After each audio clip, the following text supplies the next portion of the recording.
Cek. Bismillahirrahmanirrahim. Assalamualaikum warahmatullahi wabarakatuh.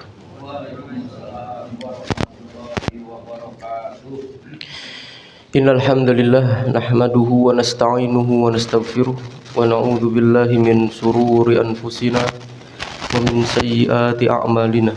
May yahdihillahu fala mudilla lahu wa may yudlilhu fala hadiya lahu. Asyhadu an la ilaha illallah wahdahu la syarika lah wa asyhadu anna Muhammadan abduhu wa rasuluh. Allahumma salli wa sallim wa barik wa an'im ala nabiyyina Muhammad wa ala alihi wa ashabihi wa man tabi'ahum bi ihsanin ila yaumiddin. Subhanaka la ilma lana illa ma 'allamtana innaka antal alimul hakim wa tub 'alaina innaka antat tawwabur rahim. Allahumma 'allimna ma yanfa'una wanfa'na bima 'allamtana wa zidna ilma. Amma ba'd. Ma'asyiral muslimin, jamaah yang dimuliakan Allah Subhanahu wa taala. Alhamdulillah, puji syukur selalu senantiasa kita panjatkan kehadirat Allah Subhanahu wa taala bahwa pagi hari ini kita diberikan kembali oleh Allah Subhanahu wa taala taufik untuk kemudian bisa berinteraksi dengan ayat-ayat suci Al-Qur'anul Karim dengan cara mentadabburinya, mempelajarinya. Ya, semoga Allah Subhanahu wa taala menganugerahkan kepada kita pemahaman agar kemudian dari setiap ayat yang kita baca dan kita pelajari mendatangkan intisari dari keberkahan yang Allah Subhanahu wa taala turunkan dalam Al-Qur'an. Masyaallah muslimin yang dimuliakan Allah Subhanahu wa taala, maka insyaallah kita akan melanjutkan atau memasuki dalam sebuah pembahasan yang baru di dalam surat Al-Baqarah ayat yang ke-30.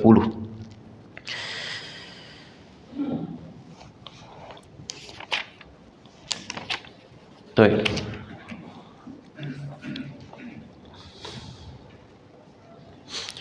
A'udzu billahi minasy syaithanir rajim.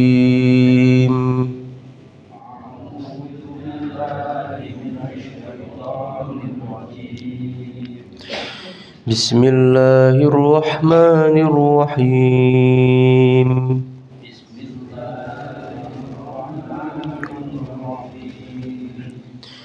Wa idh qala rabbuka lil malaikati inni ja'ilun fil ardi khalifah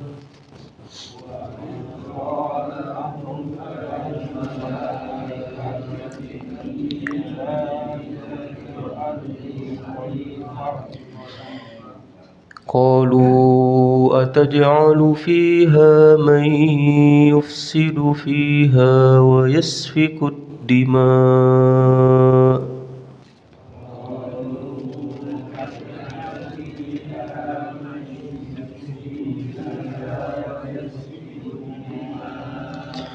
wa nahnu nusabbihu bihamdika wa nuqaddisu lak.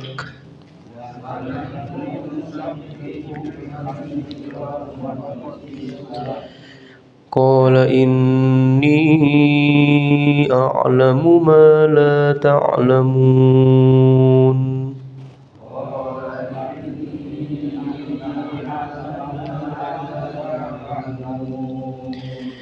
وعلم آدم الأسماء كلها ثم عرضهم على الملائكة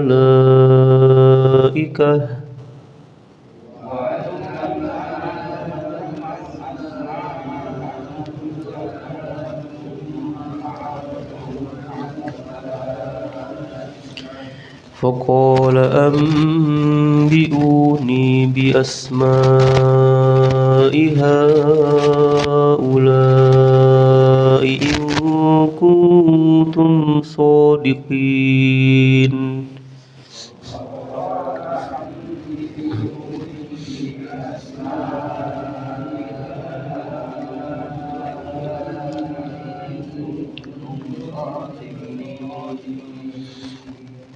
Qalu subhanaka la ilma lana illa ma 'allamtana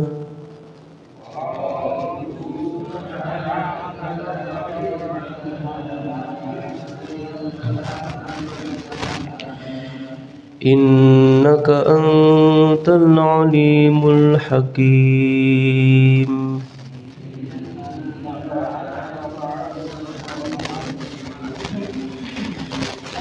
قال يا آدم أنبئهم بأسمائهم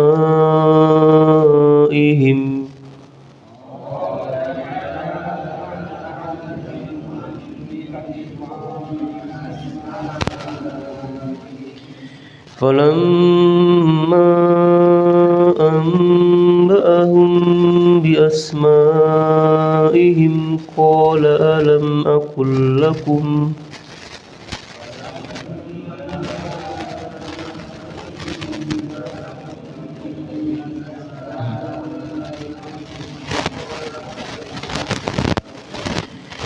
قال ألم أقل لكم إني أعلم غيب السماوات والأرض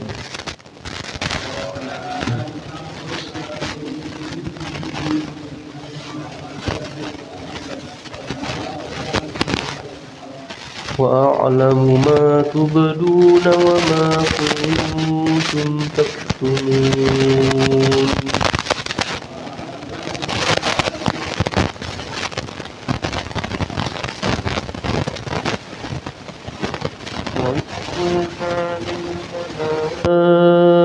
الملائكة اسجدوا لآدم فسجدوا إلا إبليس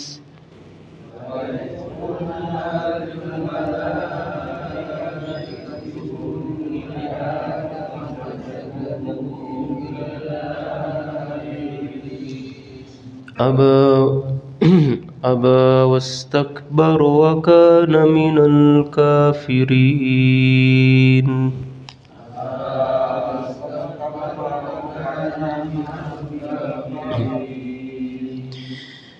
Baik, Allah Subhanahu wa taala dalam pembahasan di dalam surat Al-Baqarah ayat yang 30 ini memulai pembahasan yang pertama dalam kisah Nabi Adam alaihissalam. Ya, dan nanti tentang bagaimana awal mula sikap malaikat terhadap penciptaan Nabi Adam itu sendiri. Nanti Allah Subhanahu wa taala di dalam berbagai macam tempat di dalam Al-Qur'an menyebutkan tentang kisah Nabi Adam. Surat Al-A'raf, surat Al-Hijr, dan di dalam surat-surat yang lain yang Allah Subhanahu wa taala kemukakan tentang penciptaan Nabi Adam. Maka di dalam surat Al-Baqarah ini Allah Subhanahu wa taala memulai tentang kisah Nabi Adam yang nanti berinteraksinya dengan berbagai macam makhluk Allah Subhanahu wa taala. Di antaranya malaikat dan juga iblis. Ya. Maka ketika Allah Subhanahu wa taala berfirman, "Wa idz qala rabbuka lil malaikati inni ja'ilun fil ardi khalifah." Ingatlah ketika Tuhanmu Allah Subhanahu wa taala berfirman kepada para malaikat, "Inni ja'ilun fil ardi khalifah." Sungguhnya aku ingin menjadikan seorang khalifah itu di muka bumi. Maka para malaikat berkata, qalu ataj'alu fiha may yufsidu fiha wa yasfikud dima.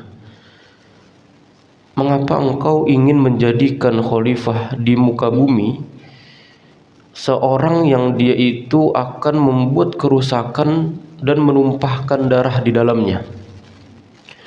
Wa nahnu nusabbihu bihamdika wa nuqaddisu lak.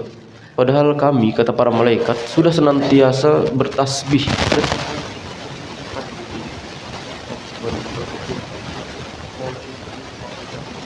ta'lamun.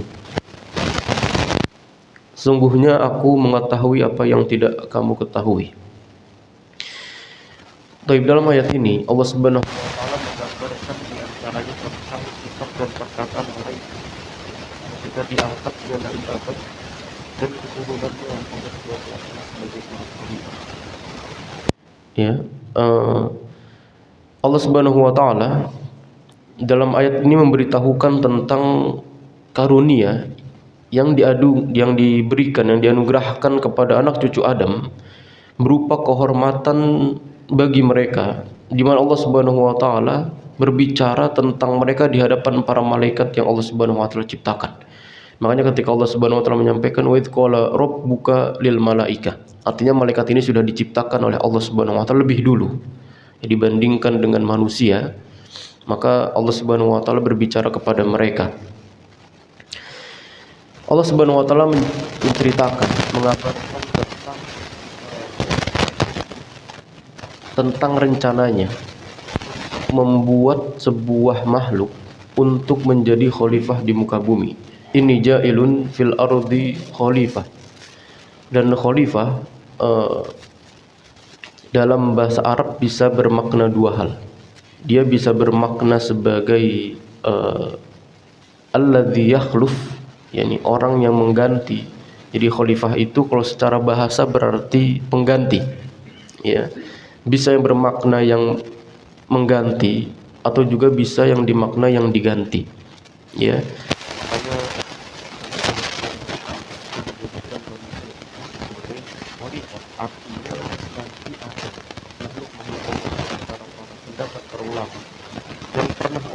Ciptakan di muka bumi, kemudian manusia ini tapi untuk menjadi pengganti mereka.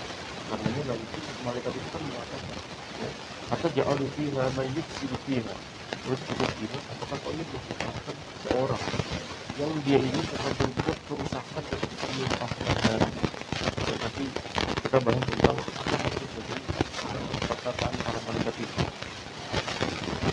Maka ketika Allah Subhanahu wa taala menyampaikan ja'ilun fil ardi khalifah, yaitu suatu kaum yang akan menggantikan kaum lainnya. Jadi antara waktu demi waktu, turun generasi itu berubah. Lalu sifatnya itu menurut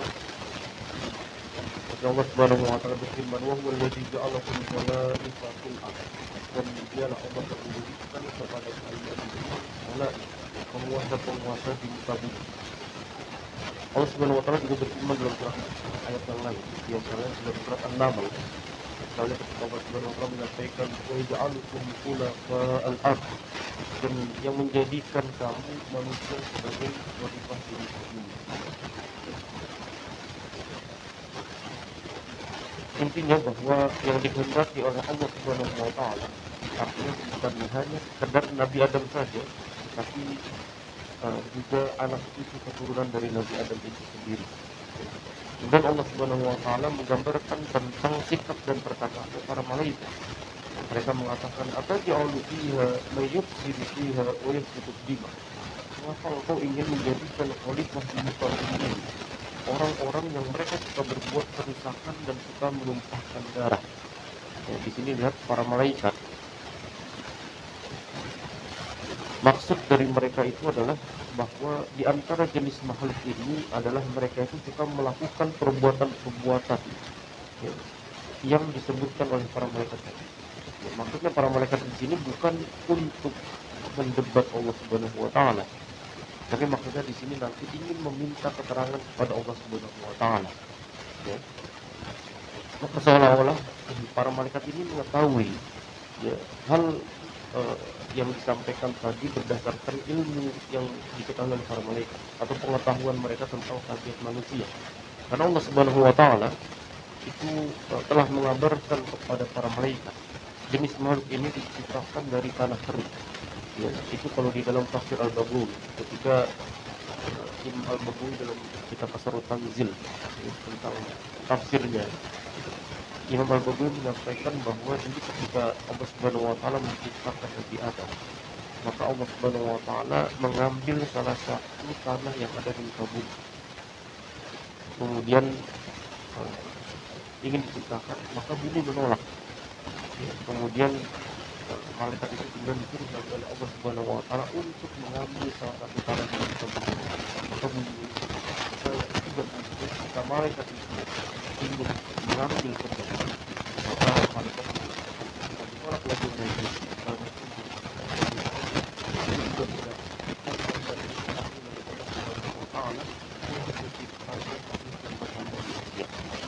Jadi kita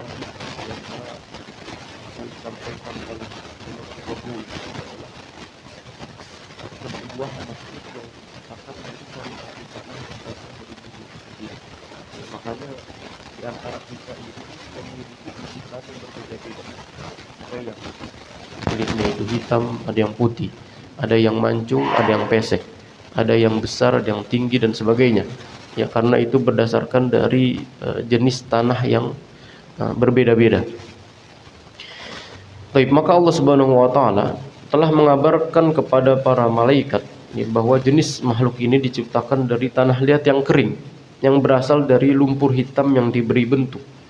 Ya, ini menciptakan atau menjelaskan kepada kita bahwa asal kita ini berasal dari sesuatu yang hina, berasal dari air mani, sperma yang kecil dan juga tidak memiliki sesuatu yang menjadi kemuliaan, itu yang hina. Maka tidak seharusnya kemudian kita ini menyadari bahwa asal penciptaan kita ini bukan dari cahaya atau bukan dari sesuatu yang kemudian bisa kita banggakan. Kita dari tanah, kita dari tanah, makan dari tanah, makan kembali tanah. Ya. Ini penciptaan dari kita. Maka sebagaimana layaknya tanah, maka bersikaplah kita itu seperti tanah. Tanah itu ada yang namanya tanah tinggi, ada yang namanya tanah di dataran rendah. Tanah kita di dataran tinggi ya, bisa cenderung untuk terjadinya longsor. Ya, kalau kemudian terjadi gempa atau lempengan buminya ini bergeser. Makanya kalau kemudian kita melihat dari tekstur tanah, ya, ini tidak ada yang lebih tinggi daripadanya karena tanah itu berada di bawah. Dia tidak bisa tinggi seperti langit dan juga lebih cenderung kepada bawah dan rendah ya. Dan ini menunjukkan tentang tabiat manusia yang dia tidak boleh tinggi dan menganggap dirinya itu sebagai langit ya. Maka ucapan malaikat tersebut disampaikan oleh para malaikat kepada Allah Subhanahu wa taala bukan merupakan penetapan pada Allah Subhanahu wa taala, bukan juga kedengkian dia terhadap anak cucu Adam sebagaimana disalah pahami oleh sebagian para tafsir. Karena Allah Subhanahu wa taala telah mensifati para malaikat ini ya, bahwa malaikat itu sebagai makhluk yang tidak pernah mendahului dari ucapan Allah Subhanahu wa taala. Malaikat diciptakan dari cahaya yang kemudian tidak memiliki tugas selain beribadah dan bertasbih kepada Allah Subhanahu wa taala. Artinya mereka tidak mungkin menanyakan sesuatu yang tidak Allah Subhanahu wa taala izinkan, mustahil. Ya, jadi salah pahaman kita dalam memaknai ayat. Ayat itu seakan-akan mencelah ya atau mendebat Allah Subhanahu wa taala dengan memotong perkataan Allah yang mengatakan ataj'alu fiha may yufsidu fiha wa yusfiku dima. Ya Allah, apakah kau ini menciptakan sebuah makhluk yang dengan makhluk itu kita berbuat kerusakan dan kita menciptakan atau menumpahkan darah di muka bumi.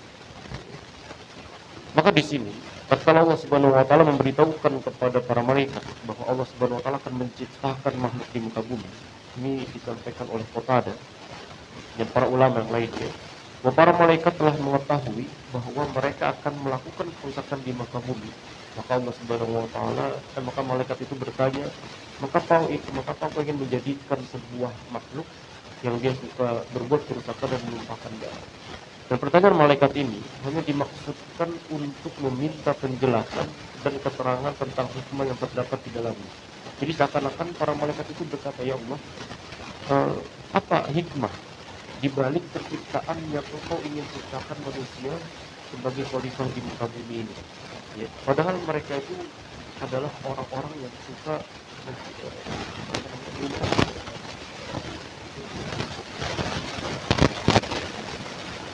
seandainya Allah Subhanahu wa taala bermaksud agar mereka hanya beribadah kepada orang-orang kami itu wanak ini pusat tubuh dihantawan tertidur. Kalau bapak paham tentang bahasa Arab, itu Allah Subhanahu wa taala menggunakan kata jumlah ismi yang disebut dengan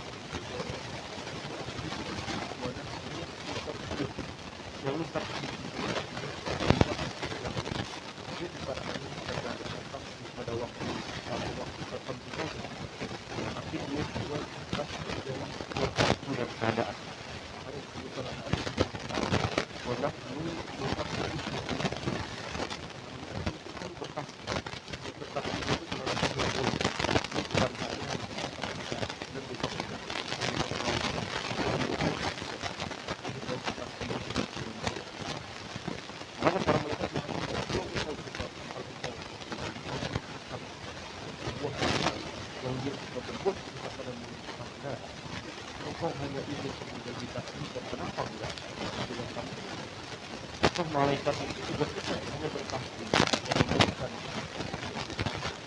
ujian kepada Allah Subhanahu wa taala. Bersalawat kepada Allah Subhanahu wa taala. Jadi, maka tidak mungkin hal-hal seburuk semacam itu kemudian dilakukan oleh para malaikat. Maka kemudian Allah Subhanahu wa taala memberikan jawaban kepada para malaikat dengan mengatakan, inni a'lamu ma la ta'lamun. Sungguhnya aku mengetahui apa yang tidak kamu ketahui. Ya, ini kalau Allah sudah ngomong ini sudah final berarti, Pak. Udah nggak bisa lagi di otak-atik, nggak bisa lagi diganggu gugat.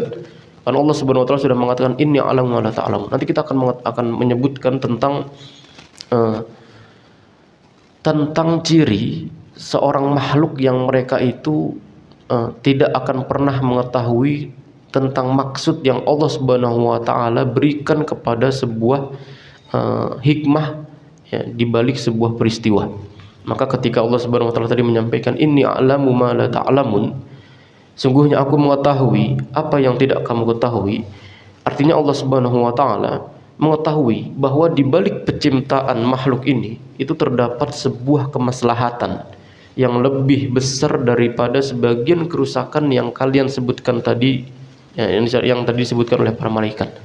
Jadi artinya kemaslahatan yang Allah Subhanahu wa taala berikan di balik penciptaan manusia itu jauh lebih besar dibandingkan dengan kerusakan yang dibuat oleh manusia. Dan kita tahu, Pak, bahwa Allah Subhanahu wa taala mengatakan bahwa la tufsidu fil ardi ba'da islahiha. Janganlah kalian itu merusak bumi ketika bumi itu sudah diperbaiki. Jadi memang artinya salah satu dari tabiat manusia itu ada di antara anak cucu Adam yang mereka itu sifatnya suka berbuat kerusakan di muka bumi. Ya, dia suka menebang pohon. Ya, ini di antara kerusakan ini, nanti makna kerusakan itu ada dua. Ada makna secara hakiki dan makna secara maknawi. Makna secara hakiki, secara zahir, real yang kita lihat di depan mata adalah bagaimana kerusakan-kerusakan yang memang tampak di muka bumi itu sendiri. Ya, ya tadi penebangan pohon hingga kemudian menimbulkan asap yang bahkan sampai menutupi jalanan-jalanan, ya, bahkan sampai mengganggu di negara tetangga, negara sebelah-sebelahnya, atau kemudian melakukan berbagai macam kerusakan. Dia menguruk bumi sampai bumi itu bolong dan sebagainya. Di khutbah Jumat kemarin saya menyampaikan tentang ciri kerusakan yang dibuat oleh Bani Israel, yang akibat dari perbuatan itu maka efek dampaknya itu kemudian bisa dirasakan sampai manusia kita hari ini, Pak. Zaman kita hari ini. Ya, dulu Nabi SAW ketika menyampaikan bahwa di antara kerusakan yang dilakukan oleh Bani Israel itu adalah mereka itu membuat sebuah perbuatan yang perbuatannya ini melanggar aturan yang ditetapkan oleh Allah Subhanahu wa taala. Allah Subhanahu wa taala mengatakan, jangan antum menyimpan makanan daging, tapi justru disimpan oleh Bani Israel, ya, sungguh sampai kemudian mereka ini bukan hanya mengambil sebatas yang mereka perlukan, tapi mereka juga bahkan mengambil yang tidak mereka perlukan, juga bahkan mereka menyimpan daging tersebut. Maka ketika apa yang mereka ambil itu tersebut, maka sampai kepada membusuk dan sampai rusak, ya, dan itu bisa kita rasakan sampai hari ini. Maka sebuah kerusakan-kerusakan yang dibuat oleh seorang manusia di muka bumi ini, dampaknya pun bisa kita rasakan sampai hari ini. Maka Allah Subhanahu wa taala menyampaikan bahwa kalian tidak mengetahui bahwa aku akan menjadikan di antara manusia itu para nabi dan rasul, ya, kemudian para siddiqin, para syuhada, para orang-orang soleh yang mereka taat beribadah, ahli zuhud, kemudian para wali, orang-orang baik, ya, orang-orang yang berilmu, yang mengamalkan ilmunya, orang-orang khusyuk dan sebagainya. Orang-orang yang mereka itu yujahiduna fi sabilillah wala yakhafuna laumata laim. Orang-orang yang selalu bersungguh-sungguh beribadah kepada Allah Subhanahu wa taala dan tidak pernah takut terhadap celaan daripada orang-orang yang suka mencela. Dan ini semua Allah Subhanahu wa taala turunkan sifat-sifat ini kepada para manusia. Yang tidak ada di antara jin itu atau malaikat itu nabi, nggak ada. Nggak ada nabi dari para malaikat. Nggak ada syuhada dari para malaikat, nggak ada. Wali dari para malaikat, nggak ada. Orang-orang soleh dari para malaikat nggak ada. Karena mereka itu monoton. Yani tugasnya itu hanya bertasbih dan juga mensucikan Allah Subhanahu wa taala itu. Tapi kalau malaikat itu kan kita fluktuatif, Pak. Makanya kadang itu ketika kita ditafsirkan oleh para ulama tentang iman, al-imanu yazidu wa yanqus. Iman itu sifatnya itu naik turun, fluktuatif. Kadang dia naik, berada di dalam puncak keimanan. Kadang juga iman itu sedang dalam masa yakni futur dan malasnya. Ya, yazidu bit ta'ah, maka iman itu bertambah disebabkan karena ketaatan yang dilakukan, dan wayan kusubil maksiyah, dan iman itu akan berkurang disebabkan karena kemaksiatan yang dilakukan. Ya, jadi ada dua itu. Maka ketika dua hal ini saling bersangkutan, ketika manusia itu melakukan sebuah kesalahan, dengan kesalahan itu membuat dirinya itu mendapatkan ujian dari Allah Subhanahu wa taala. Kemudian dia bertaubat, menyesali perbuatannya, melakukan taubat dan tidak ingin melakukan hal-hal yang sama kembali lagi, ya, maka Allah Subhanahu wa taala menjadikan dirinya itu sebagai orang-orang at-tawwabin, orang-orang yang selalu senantiasa kembali kepada Allah Subhanahu wa taala. Ya. Orang-orang kembali kepada Allah Subhanahu wa taala karena kesalahan yang pernah dia lakukan, namanya at-tawwabin, ya.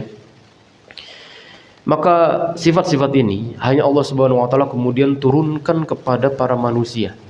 Tidak ada para malaikat yang itu yang kemudian ahli zuhud, mereka bersabar, enggak ada. Ya, itu hanya Allah Subhanahu wa taala berikan kepada manusia.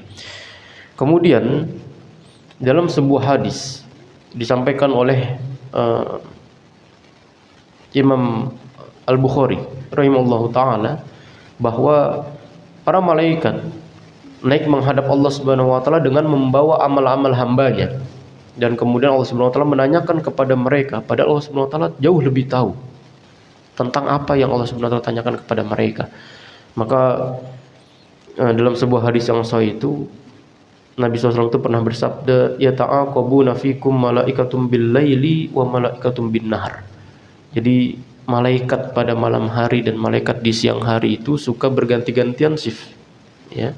Mereka suka naik ke atas pada malam hari, yang jaga malam, ya, maka yang jaga siang pun turun.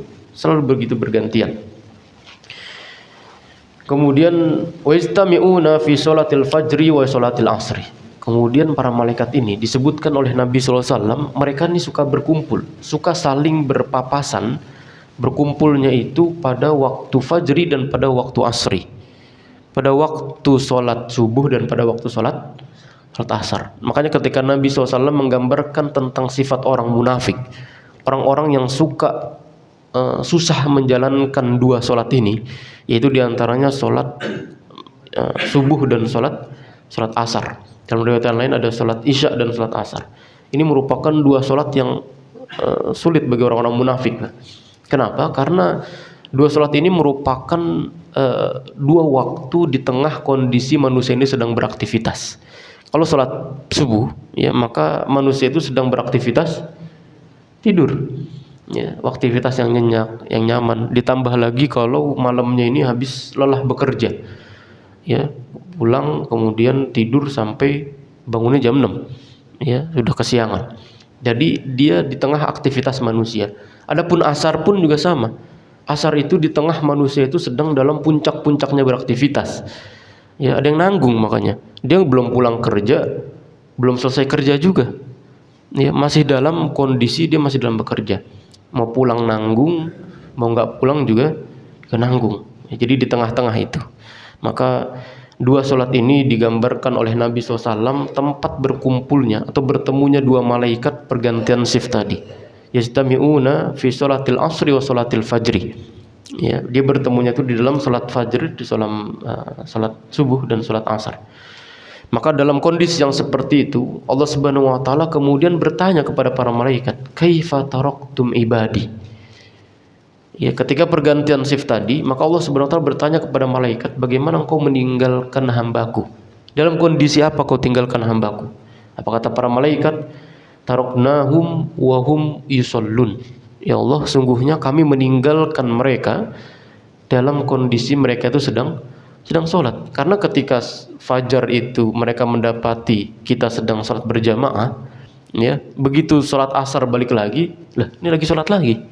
Jadi memang seakan-akan tugas kita di muka bumi, tugas yang primer dan inti adalah untuk sholat, Pak. Betul kan? Tugas inti kita di muka bumi ini sebagai manusia itu hanya beribadah sebagai sholat. Adapun pekerjaan-pekerjaan kita, ya bertani, bekerja, jualan, kantor dan sebagainya, itu hanya aktivitas sambilan untuk menunggu kita datangnya waktu sholat lagi. Ini kita jangan kebalik nih, Pak. Karena kalau orientasi kehidupan kita ini kebalik, repot nanti. Ya, tugas kita di muka bumi ini hanya untuk kerja, nyari uang, kemudian beli ini, beli itu dan sebagainya. Bukan. Tugas kita di muka bumi ini hanya menunggu datangnya waktu itu sholat. Adapun pekerjaan yang lain itu hanya sambilan.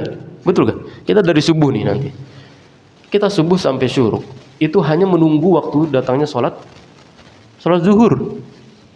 Nah, di spare waktu antara subuh dan zuhur ini, dari taruhlah jam 6 sampai jam 12, itu merupakan aktivitas sambilan kita. Maka ada yang bekerja, ada yang tidur, ada yang bantu orang tua, ada yang bersekolah, ada yang jualan, ada yang macam-macam. Ya, itu aktivitas sambilan kita untuk menunggu datangnya aktivitas utama kita, yaitu sholat. Begitu juga nanti dengan sholat zuhur ke sholat asar. Itu kita hanya menunggu datang waktunya sholat saja, Pak. Jadi itu merupakan aktivitas utama kita sebagai seorang manusia. Jangan sampai dibalik. Kalau hari ini dibalik, bahwa sholat itu merupakan aktivitas sambilan, maka terjadi hari ini adanya disorientasi, adanya kesalahpahaman kita dalam memaknai aktivitas kita sebagai seorang manusia. Maka ketika Allah Subhanahu wa taala berfirman, "Wa ma khalaqtul jinna wal insan illa liya'budun," kecuali untuk beribadah.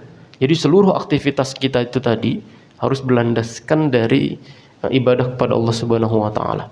Jadi yang mana utama dan mana yang primer dan mana yang sekunder itu kita harus mengetahui. Karena kalau kemudian kita cacat dalam memaknai konsep hidup kita seperti ini, maka ada yang namanya itu keterbalikan, ya, di dalam kita memaknai hidup. Baik, maka ketika sebagian tadi di antara para malaikat tadi dipanggil oleh Allah Subhanahu wa taala untuk mengawasi, maka yang lainnya itu kemudian menghadap Allah Subhanahu wa taala dan mengabarkan tentang aktivitas yang kita lakukan. Maka selalu senantiasa kita ingat bahwa kita di muka bumi ini bukan berarti kita bebas tanpa adanya orang yang menyaksikan dan melihat. Maka ketika Nabi SAW menggambarkan tentang kondisi orang yang nanti datang pada hari kiamat, membawa hanya amalan pahala yang sekecil dari biji dzarrah, disebabkan karena ketika dia sedang berada dalam kesendirian, jauh dari aktivitas manusia, jauh dari pandangan orang-orang, dia justru selalu melakukan hal-hal yang dilarang oleh Allah Subhanahu wa taala. Ya, maka selalu menghadirkan muraqabatullah, kata para ulama, selalu kita merasa diawasi oleh Allah Subhanahu wa taala dimanapun dan kapanpun kita sedang berada, dimanapun, ya, kapanpun dan dimanapun kita berada, selalu merasa diawasi oleh Allah Subhanahu wa taala. Karena para malaikat ini selalu senantiasa mengawasi, merekam setiap jejak, setiap detik, setiap jengkal yang kita lewati, itu selalu ada dalam catatan manusia. Ya, makanya Allah Subhanahu wa taala tadi menggambarkan tentang bagaimana Allah berinteraksi dengan malaikat, ya, ketika mereka mendapati hambanya ini sedang berada di muka bumi. Ketika orang sedang waktu dalam subuhnya itu sedang tidur, ditulis lagi tidur, Pak. Kemudian nanti asar balik lagi, wah masih ketiduran ya Allah, karena tidur siang, bangunnya jam 5, ya, maka aktivitas tidurnya pun dicatat sama malaikat. Enaknya kita, umatnya Nabi Muhammad SAW, itu untuk mendapatkan azab dan siksa itu nggak langsung dita'jil, nggak langsung disegerakan, Pak. Berbeda dengan umat terdahulu, umatnya Nabi Nuh, umatnya Nabi, yakni kaum Ad, kaum Thamud, ya, masyarakat Bani Rasib, ya, umatnya Nabi Nuh, ketika mereka itu bermaksiat kepada Allah Subhanahu wa taala, melakukan sebuah pengingkaran kepada Nabi Muhammad SAW, kepada Nabi yang Allah Subhanahu wa taala utus kepada mereka, maka langsung Allah Subhanahu wa taala berikan azab di muka bumi langsung. Ya, berbeda dengan kita umatnya Nabi Muhammad SAW, azab dan pahalanya itu ditangguhkan nanti. Walaupun memang Nabi SAW itu menyampaikan ada dosa-dosa yang siksanya itu langsung Allah segerakan di muka bumi. Di antaranya itu dosa uququl walidain, dosa berbuat durhaka kepada orang tua, dosa riba, dosa durhaka kepada orang tua. Ini di antara dosa-dosa dan maksiat yang siksanya itu Allah segerakan di muka bumi. Allah segerakan di muka bumi bukan berarti di akhirat bebas, enggak. Itu di antara salah satu yang siksa Allah Subhanahu wa taala berikan kepada hamba ketika dia durhaka kepada orang tua. Hidupnya susah, hidupnya melarat, banyak masalah dan sebagainya disebabkan karena dia itu durhaka kepada orang tua. Ya, dan banyak sekali siksa-siksa yang lain yang tanpa kita sadari itu merupakan bagian dari dulu itu kita pernah membangkang, pernah berbuat dosa, pernah melakukan ini dan sebagainya yang kita belum minta maaf kepada orang tua kita, sehingga Allah Subhanahu wa taala segerakan siksa itu di dunia. Kemudian ada dosa riba sebagainya, yang ini membuat manusia juga merasa kesulitan dalam hidupnya. Makanya hari ini kalau kita penuh dengan kesulitan, ya tidak pernah, hari ini riba itu selalu sudah menggurita. Artinya dalam konsep kehidupan kita pun selalu ada ribanya, Pak. Makanya dalam Al-Quran Allah Subhanahu wa taala ketika memberikan sebuah panduan tentang aktivitas menghilangkan riba di muka bumi, itu hanya dengan dua cara. Itu Allah Subhanahu wa taala sebutkan di dalam surat Al-Baqarah. Yang pertama, Allah Subhanahu wa taala ketika ingin menghilangkan riba di muka bumi, itu tidak akan pernah bisa kecuali dengan dua hal ini. Yang pertama, wa ahallallahu al-bai'a wa harramar riba. Yang pertama dengan cara bai', dengan cara jual beli. Jadi kalau jual beli ini sudah berlangsung, ya, dengan baik berdasarkan dengan syarat dan ketentuan yang sudah dipatenkan oleh syariat, maka wa ahallallahu al-bai'a wa harramar riba. Jadi riba itu akan hilang. Dan yang kedua, yamhaqullahu riba wa yurbis shadaqat. Dan yang kedua, dengan cara menghilangkan riba itu dengan sedekah. Jadi kalau ini dua hal ini itu seperti sayap burung, lah. Kalau cuma satu yang jalan, burungnya itu bisa terbang nggak? Bisa terbang. Tapi dia harus berdua nih jalannya beriringan. Yang satunya itu harus jual beli dan juga itu harus, ini konsepnya nanti kapan-kapan kita ngomongin riba, ya. Tapi artinya dari dua hal ini yang kemudian bisa menghilangkan riba. Maka dua hal ini atau diantara dari dosa-dosa yang kemudian disegerakan oleh Allah Subhanahu wa taala di muka bumi, siksa dan azabnya itu adalah dosa dari berdurhaka kepada orang tua dan juga melakukan riba. Baik. Kembali lagi, maka para ahli tafsir berpendapat bahwa mereka berpendapat bahwa makna jawaban Allah Subhanahu wa taala ini alam wa la ta'lamun, sungguhnya aku mengetahui apa yang tidak kamu ketahui, adalah sungguhnya aku mengetahui hikmah secara rinci di balik penciptaan mereka. Meski keadaannya seperti yang kalian sebutkan tadi, sering berbuat kerusakan, menumpahkan darah, tapi kalian tidak mengetahui hikmah di balik itu semua, ya. Pendapat yang lain mengatakan bahwa ucapan para malaikat wa nahnu nusabbihu bihamdika wa nuqaddisu lak, ya. Padahal kami senantiasa bertasbih dengan memuji dan mensucikanmu, maka Allah Subhanahu wa taala berfirman, inna a'lamu wa la ta'lamun, sungguhnya aku mengetahui apa yang tidak kamu ketahui, yaitu kalian tidak mengetahui keberadaan iblis di antara kalian, di mana iblis itu tidak seperti yang kalian sifatkan untuk diri kalian, karena iblis itu juga dia tidak selalu bertasbih kepada Allah Subhanahu wa taala. Karena iblis ini bagian dari malaikat, ya. Dan malaikat ini selalu senantiasa bertasbih, maka ketika Allah Subhanahu wa taala mengatakan wa nahnu nusabbihu bihamdik wa nuqaddisu lak, sungguhnya kami merupakan hamba-Mu yang selalu senantiasa bertasbih, kata Allah Subhanahu wa taala, ini a'lamu wa la ta'lamun, Sungguhnya aku mengetahui apa yang tidak kamu ketahui. Karena di antara kalian, di antara para malaikat itu ada iblis yang tugasnya itu tidak selalu senantiasa bertasbih sebagaimana malaikat, ya. Dan ada banyak sekali kemudian pendapat para ulama, intinya bahwa apa yang disampaikan para malaikat, ataj'alu fiha may yufsidu fiha syukuddima, kau menciptakan manusia yang dia suka berbuat kerusakan dan menumpahkan darah, itu tidak jauh lebih diketahui oleh para malaikat dibandingkan dengan hikmah yang Allah Subhanahu wa taala kemudian turunkan di balik penciptaan manusia itu di muka bumi sebagai seorang khalifah. Baik. Maka Imam Ibnu Katsir di sini menyinggung tentang kewajiban mengangkat seorang khalifah dan beberapa masalah yang menyangkut tentang kekhalifahan. Ya, ini ya, kayaknya bakal berat nih masalahnya nih Pak. Ya, khilafah aja sudah dibubarkan, ya. Apa namanya? Hizbut Tahrir. Baik. Maka Imam Al-Qurtubi dan yang lainnya menjadikan ayat ini sebagai dalil, ya, wajibnya mengangkat seorang khalifah untuk memutuskan perkara di tengah umat manusia dalam perkara yang mereka sengketakan. Ya, jadi memang kita hari ini sebagai disebutkan para ulama, kita ini umat muslim di zaman ini seperti ayam yang kehilangan induknya. Seperti ayam yang kehilangan induknya. Bingung, Mbak. Kita kalau dizolimi, kita kalau dicurangi, kita kalau dikerdilkan, kita bingung mau ngadu sama siapa.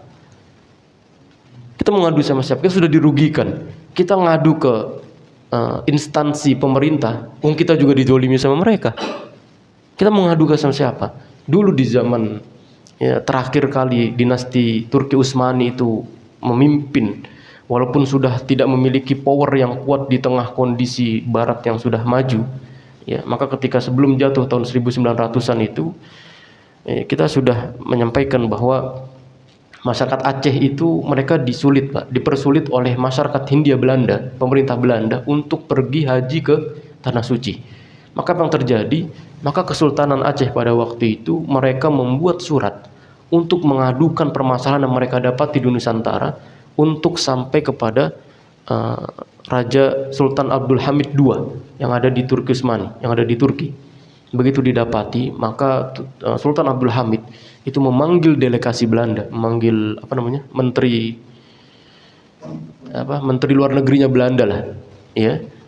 Itu di hadapan Sultan Abdul Hamid, maka Sultan Abdul Hamid itu mengultimatum untuk memberikan izin kepada Aceh, masyarakat Aceh, untuk dimudahkan pergi ke Tanah Suci. Dan bahkan bukan hanya sekedar mendapatkan izin, bahkan Belanda itu diwajibkan untuk memberikan sangu, memberikan bekal, ya, agar mereka itu bisa selamat dan mendapatkan bekal itu sampai di Tanah Suci. Itu, Pak. Walaupun sudah berada di dalam tengah kondisi hancurnya Turki Utsmani, tapi powernya itu masih sangat dipertimbangkan oleh Barat dan peradaban yang pada waktu sedang memimpin dunia. Kita hari ini nggak ada. Tadi ngadunya sama siapa? Kalau umat Islam hari ini dikebiri, dihancurkan, dimusnahkan, dipukuli dan sebagainya, kita mau ngadu sama siapa? Ngadu sama presiden? Enggak, presiden tuh hanya mengecam, Pak. Sungguhnya kami mengecam perbuatan yang ada di Uighur, kami mengecam yang ada di Palestina, kami mengecam yang ada di Suriah, kami mengecam yang ada di sini dan sebagainya. Apakah kemudian mereka membuat sebuah gebrakan yang dan sebagainya? Hanya sedikit, tidak memberikan efek. Buktinya bahwa perlakuan terhadap kaum muslimin, pengkerdilan, pembunuhan, siksa dan sebagainya masih tetap ada. Ya, bahkan kemarin ketika terjadi Piala Dunia, itu kan banyak kemudian orang-orang muslim itu menyuarakan tentang apa yang mereka dapati di Palestina, apa yang mereka dapati di Uighur, apa yang dapati mereka di negara-negara yang muslim itu menjadi minoritas dan mendapatkan siksa dari orang-orang yang berkuasa di sana. Ya. Maka betapa terkejutnya orang-orang para pesepak bola itu ketika mendapati Qatar sebagai negeri yang menyelenggarakan Piala Dunia itu berhasil, bukan sebagai Qatar juara Piala Dunia, bukan, karena sebagai negara yang berhasil mengislamkan lebih dari 1.000 orang, Mbak. Itu Qatar sudah mendapatkan nilai plus tersendiri. karena berhasil menyuarakan Islam, memperkenalkan Islam kepada dunia, bahwa Islam itu bukan sebagaimana yang mereka pahami, intoleran, kemudian anarkis, ya kemudian ya radikal, teroris dan sebagainya. Itu disebutkan oleh para pemain bola tadi itu, mengatakan bahwa sebenarnya ternyata Islam itu tidak seperti yang digambarkan oleh para media-media. Ya. Baik, maka di antara disebutkan oleh Imam Qurtubi tadi, ya pengangkatan khalifah itu untuk kemudian menjadi penengah, ya, di antara permasalahan-permasalahan yang kita sengketakan, yang memutuskan perkara yang kemudian diperebutkan, juga menolong orang yang teraniaya dari orang yang mendoliminya, menegakkan hukum, mencegah berbagai perbuatan keji dan perkara-perkara penting lainnya yang tidak mungkin ditegakkan kecuali dengan adanya imam dan pemimpin. Ini salah satu fungsi khalifah. Ya, maka dulu khalifah itu bukan teritorialnya, bukan hanya sebatas Indonesia, negara yang kecil, bukan. Tapi teritorialnya itu sangat besar sekali, ya, yang harus dijamah oleh seorang khalifah. Ya, dulu Umar bin Abdul Aziz, ya, itu kekuasaan pemerintahannya sangat luar biasa, membentang dari barat sampai ke timur yang ada di bekas jajaran Soviet. Itu semua berada di dalam wilayah lingkupnya teritorial seorang Khalifah Umar bin Abdul Aziz.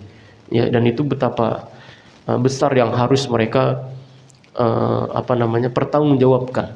Maka di zaman Umar bin Abdul Aziz itu susah mereka mendapati orang yang mustahik untuk zakat, karena betapa makmur dan sebagainya. Itu khalifah, Pak. Kita hari ini orang presiden, ya negaranya nggak besar-besar amat lah, ya, karena wilayah Rusia misalnya, atau Amerika, atau Indonesia nggak sebesar wilayah yang dikuasai oleh kaum muslimin di zaman Umar bin Khattab, zamannya Abu Bakar, zamannya Utsman, zamannya Muawiyah, ya, yang itu wilayah kekuasaan itu sangat besar sekali. Apalagi di dinasti Bani Abbasiyah yang wilayahnya itu membentang dari Irak, ya, bahkan sampai ke jajaran timur sana lainnya, dan itu kemudian memiliki satu khalifah, ya. Baik, maka terakhir, ya, di antara metode pengangkatan yang disampaikan oleh Imam Ibnu Katsir, masalah imamah, kepemimpinan itu dapat dicapai melalui berbagai cara. Yang pertama dengan nas, sebagaimana yang dikatakan oleh beberapa ulama ahlu sunnah tentang pengangkatan Abu Bakar. Ya, jadi dari nas itu kemudian diturunkan ini tentang konsep pemilih pemimpin, Pak. Jadi memilih pemimpin itu nggak mesti harus dengan demokrasi. Kita hari ini saya sudah pernah menyampaikan bahwa ketika kita sulit untuk memilih pemimpin, ya misalnya dalam konteks gubernur, itu kan kita sulit karena nggak semua itu Muslim. Ya, ada yang Nasrani, ada yang Yahudi, ada yang ini dan sebagainya. Kita sulit untuk menjalankan memilih pemimpin kita itu berdasarkan dengan Islam. Ya. Maka ketika kita memilih konsep itu di dalam masjid, kenapa kita harus memimpin itu dengan cara demokrasi dan dengan cara voting itu? Ya, atau kita memiliki konsep tersendiri dalam masjid. Kita dalam masjid ini kan semuanya Muslim, enggak semuanya ada yang kafir, enggak ada. Haram masuk masjid. Tapi ketika kita semuanya Muslim, kenapa kita tidak mencoba untuk menjalankan konsep yang diterapkan oleh Allah dan Rasulnya dalam memilih pemimpin? Ya, karena pemimpin itu enggak mesti harus dengan voting, Pak. Kalau memang dia memiliki kapasitas, kredibilitas dalam sebagai seorang pemimpin, pimpin dia. Kapan berakhirnya? Sampai mati dia. Dulu Abu Bakar itu ketika dipilih, dia nggak Abu Bakar berapa periode gitu, nggak ada periode-periodean. Selama dia memang memiliki kepemimpinan, kredibilitas, kemudian memiliki kapabilitas yang sangat mumpuni sebagai seorang pemimpin, jadi pemimpin. Bagaimana kalau misalnya salah? Kalau salah, maka tugasnya ulama, tugasnya ustadz itu untuk kemudian mengingatkan seorang pemimpin itu agar kemudian tetap berada di dalam tracknya yang lurus itu. Ya, ini bagaimana konsep kita ini seharusnya berjalan, kita terapkan di dalam masjid. Karena kalau kemudian kita lingkupnya sudah negara, RT misalnya, jangan ke negara kebesarannya, RT yang mungkin lebih majemuk, ada yang Muslim, ada yang enggak, ada yang ini dan sebagainya. Tapi kalau dalam masjid itu semuanya Muslim kita. Ya, tapi kita hari ini kehilangan dalam memaknai sebuah konsep kepemimpinan itu sendiri. Karena ya, wajar, Pak, kalau katanya Ibnu Khaldun di dalam kitabnya Tarikh Ibnu Khaldun, Muqaddimah Ibnu Khaldun menyampaikan bahwa di antara ciri masyarakat jatuh, mereka selalu ngekor kepada peradaban yang hari itu sedang memimpin bumi. Ya, ketika dulu umat Islam memimpin bumi, maka apapun yang berkaitan dengan Muslim itu menjadi tren, itu menjadi tren sekaligus menjadi sesuatu yang dibangga-banggakan. Dulu orang-orang Eropa tuh bangga ketika mereka tuh pakai gamis, pakai kopiah, pakai sorban dan sebagainya. Maka dulu di zaman Umar bin Abdul Aziz disebutkan ada namanya Misyatu Umar. Misyatu Umar tuh cara jalannya Umar bin Abdul Aziz. Jadi cara jalannya itu juga diikutin, Pak, sama anak-anak muda pada waktu itu. Padahal mereka bukan orang Muslim. Kalau orang Muslim wajar. Dia bukan orang Muslim, orang kafir.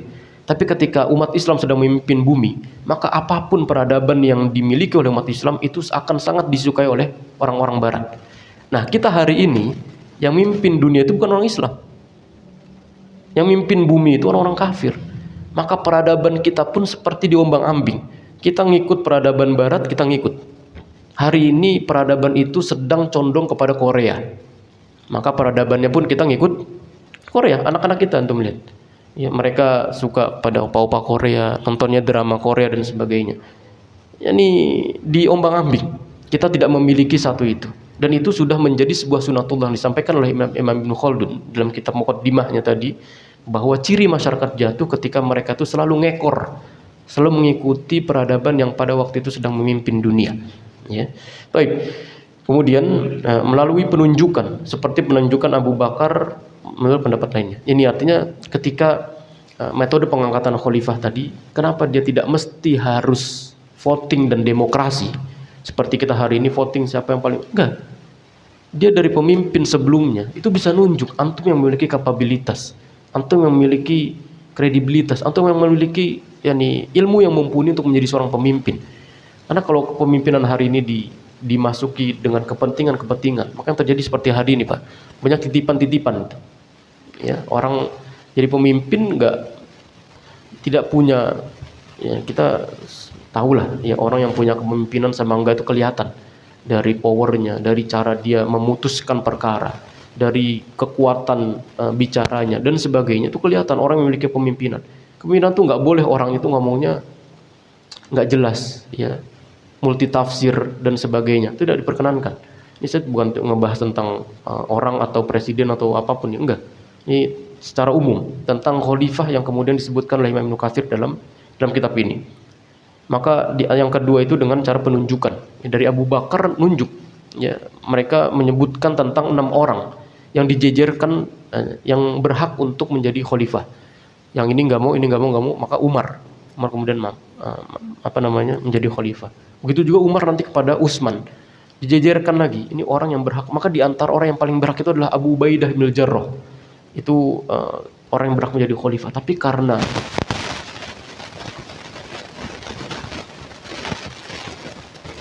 selain ilmu tentang kita tahu tentang pengetahuan ilmu, juga ada yang paling penting namanya ilmu tentang tahu diri, Pak. Itu tahu tentang kapabilitas ini. Kalau memang kita tidak mampu dalam bidang ini, kasih orang lain.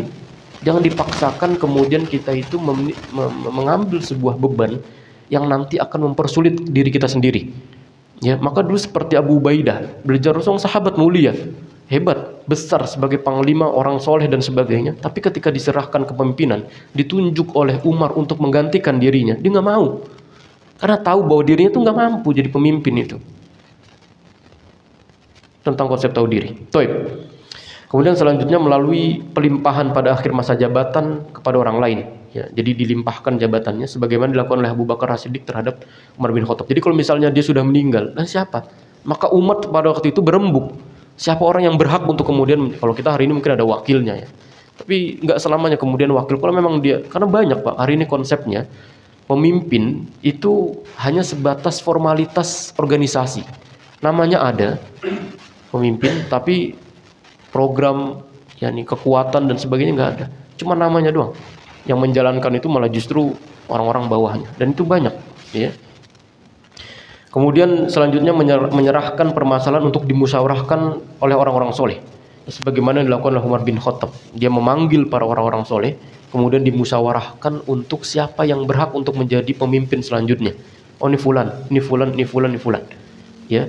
Maka ditanya kepada fulan dan sebagainya.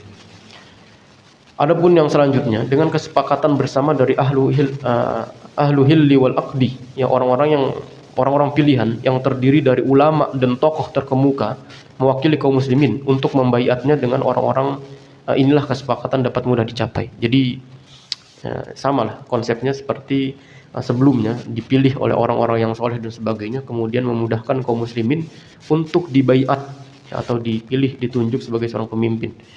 Kemudian yang selanjutnya dengan baiat salah seorang dari mereka, maka wajib mengikutinya menurut jumhur ulama. Ya, jadi ini kalau panjang saya jelaskan tentang bagaimana dulu Kiai Hasyim Asy'ari pada tahun 1945 itu menurunkan sebuah undang-undang untuk jihad fisabilillah. Ya, itu ketika Kiai Hasyim Asy'ari pada waktu itu bukan hanya sebagai Rois Am Nahdlatul Ulama, tapi dia juga sebagai Rois Am Masyumi. Maka dia yang mewadahi, ya, berbagai macam ormas-ormas Islam untuk satu berada di dalam payung yang sama. Yaitu nanti ketuanya itu adalah Kiai Hasyim Asy'ari, kemudian ada seorang wakilnya itu dari Muhammadiyah, ya, kemudian nanti dari ini dan sebagainya, ya. Dan itu dulu ketika Kiai Hasyim Asy'ari membuat sebuah statement untuk melakukan jihad fisabilillah, itu enggak ada yang namanya mereka itu membangkang kemudian tidak menjalankan, mengingkari, enggak ada. Pada waktu itu umat Islam itu bersatu di dalam payung yang sama sampai kemudian terjadinya pemilu tahun 1955. Ya, baru kemudian umat Islam itu terpecah menjadi beberapa golongan. Ini ala kulli hal, ini beberapa dari sistem pengangkatan dari khalifah yang disampaikan oleh Imam Ibnu Katsir dalam berkaitan dengan ayat yang ke-30 dari surat Al-Baqarah. Wallahu a'lam. Ya, semoga bisa memberikan manfaat. Insyaallah kita lanjutkan kembali dari ayat yang sama, ya, di pertemuan selanjutnya. Aku qouli hadza wa astaghfirullah li wa lakum, subhanakallahumma wa bihamdika asyhadu an la ilaha illa anta astaghfiruka wa atubu ilaik. Assalamualaikum warahmatullahi wabarakatuh.